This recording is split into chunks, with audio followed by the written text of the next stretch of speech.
Okay, in this chapter we met with three different types of transformations, the first one being translations, okay? And, if we think about what we were asked to translate, it could be, what we were asked to transform via translation was either a point x, or a line xy, or something like a letter, or something like a shape or an object. Okay, but with translations, we were actually given the information as in how far to transform or move the object to find its image, and in what direction. So here's our direction. It's this way. Okay. So find the image of x under the translation AB, going from A to B. So if we have an object, point x, then we measure with our ruler how far we're going to translate the object x to find its image x prime. Remember, this means prime.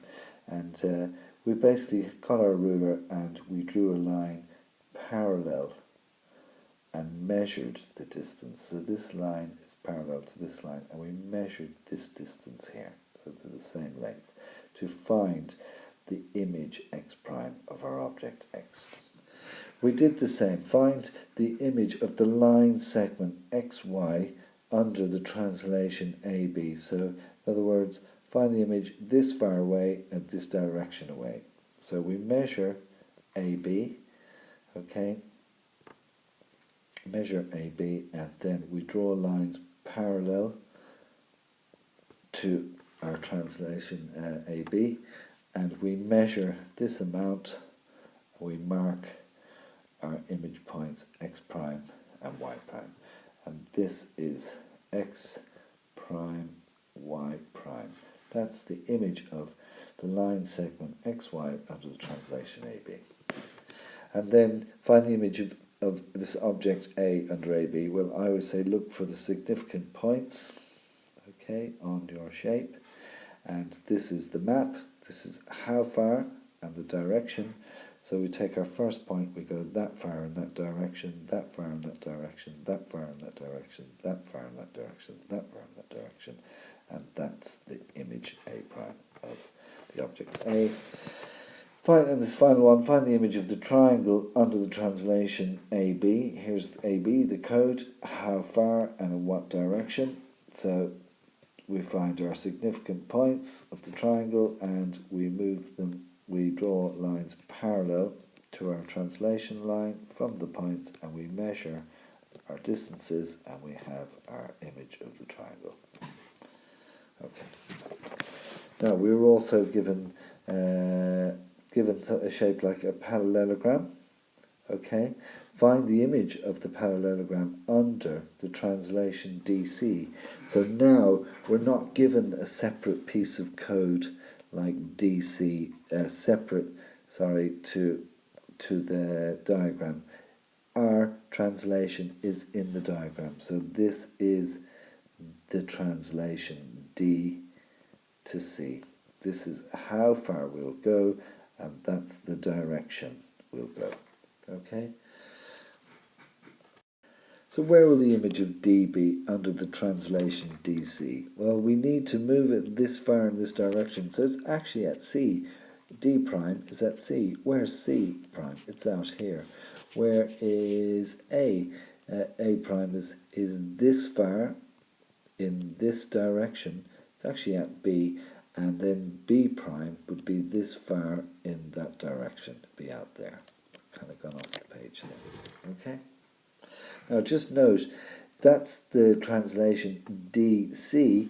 If they wanted CD, we would actually be going, we'll use it up here, we were going this far, that's still CD, but in the other direction, C to D. Okay? So the image would actually be back here, the other side.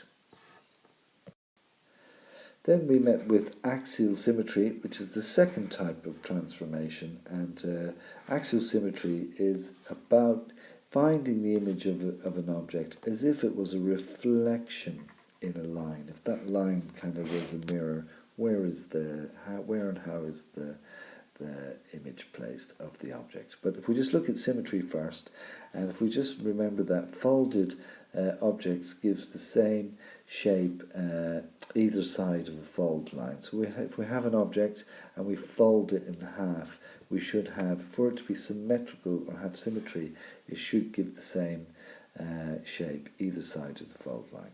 And we should know or recognize that a square has 4 axes of symmetry. If we fold it in any of these 4 lines, we'll get the same shape and size of the object either side of the fold line. We see that an isosceles triangle has 1 axis of symmetry, an equilateral triangle has 3, and a rectangle has 2 axes of symmetry. We have other shapes. This club symbol from the deck of cards has 1 axis of symmetry. This has no axis of symmetry, and the parallelogram has no axis of symmetry. So let's look at axial symmetry, reflection in a line. So we're asked to find the image of point X under axial symmetry in the line L, and that's denoted S subscript L. Here's our line L, here's our point X. What do we do? From every point we draw a line that's always perpendicular 90 degrees through the line L. We measure from the point to the line and we carry that line through and we mark an equal distance the other side of the line. That's the image of the point X, X prime, under axial symmetry in the line L.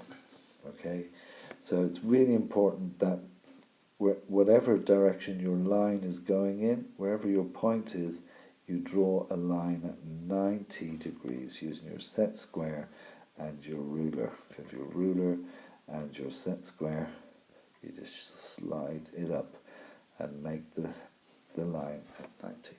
Okay? Find the image of the line segment AB under axial symmetry in the line P. Here's the line P. Take your first point and draw a line at 90 degrees to the line P. Take your second point and draw a line at 90 degrees to the line P. Measure, measure, measure, mark. Measure, measure, measure, mark. That is the image of the line segment AB under axial symmetry in the line P. Okay. So we've looked at a point, a line. Let's look at a shape, a triangle. Find the image of ABC under axial symmetry in the line K. Where's the line K? This is the line K. Now we have 3 significant points in the triangle. So we draw a line at 90 all the way through for that point, a line at 90 all the way through that point, and a line at 90 all the way through. 90, 90, 90, 90. It's vital. This line must be at 90 degrees. Measure, measure, measure, mark, measure, measure, measure, mark, and measure, measure, measure, mark. Okay, so this is C, here is C prime.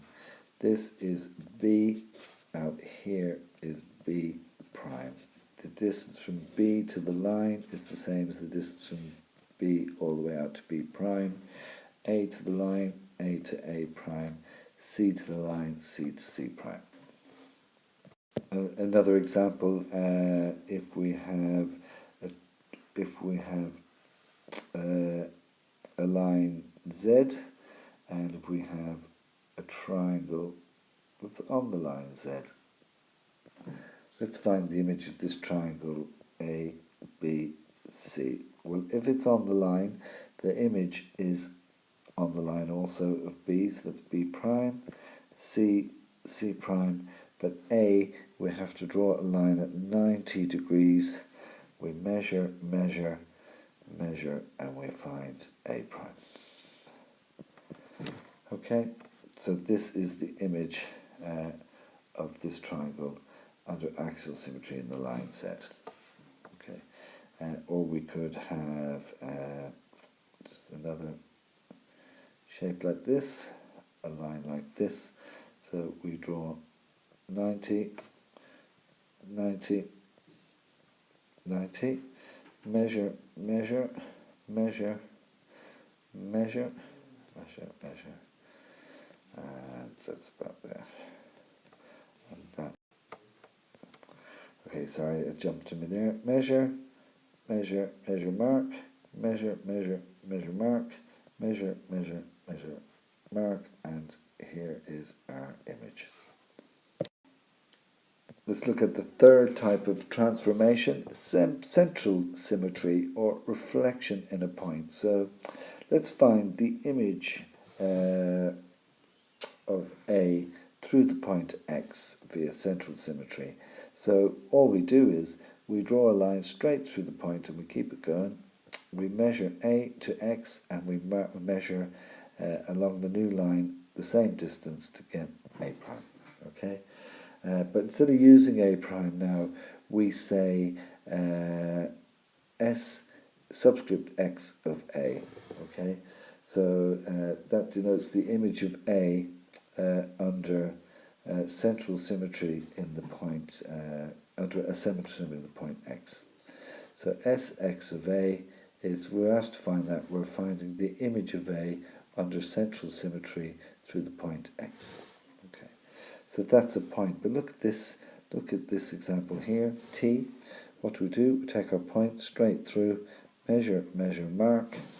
We take another point on the T.